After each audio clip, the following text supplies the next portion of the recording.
dont le nôtre, assume nos responsabilités historiques, remet en cause les dogmes hérités du passé, le message de Fanon retrouve une clarté foudroyante.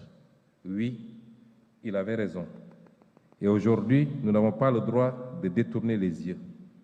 Nous n'avons pas le droit d'être les nouveaux comptables de cette liberté sous tutelle. Nous n'avons pas le droit d'être les héritiers complaisants de cette trahison inaugurale.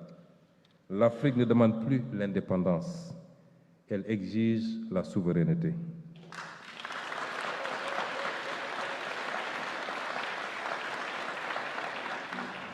Et cette souveraineté, Fanon nous l'a enseigné. Cette souveraineté n'est pas une proclamation, c'est une rupture. Vient alors le troisième visage de Fanon, celui de l'humaniste, celui de l'homme neuf. Fanon n'a jamais été un prêcheur de haine. Il a contemplé la violence non comme un idéal, mais comme une conséquence.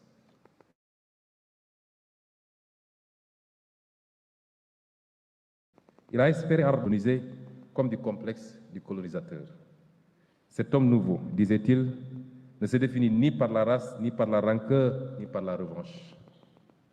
Il se définit par la liberté retrouvée. Et surtout par cette phrase qui restera le fil conducteur du colloque, que chaque génération doit, dans une relative opacité, découvrir sa mission, l'accomplir ou la trahir. Je le répète, ici pour la jeunesse africaine, vous êtes cette génération qui ne craint plus de regarder le monde en face et de lui répondre par ses propres mots, ses propres outils, ses propres rêves.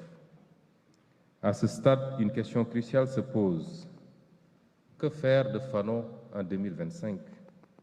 Et quel appel à l'action cela adresse à nos sociétés? Il n'y a pas de pire trahison que de transformer Fanon en statue. Un Fanon figé, un Fanon de musée, un Fanon inoffensif. Non, Fanon n'est pas un monument, il est un mandat. Et ce mandat nous oblige. Les axes du colloque le disent clairement.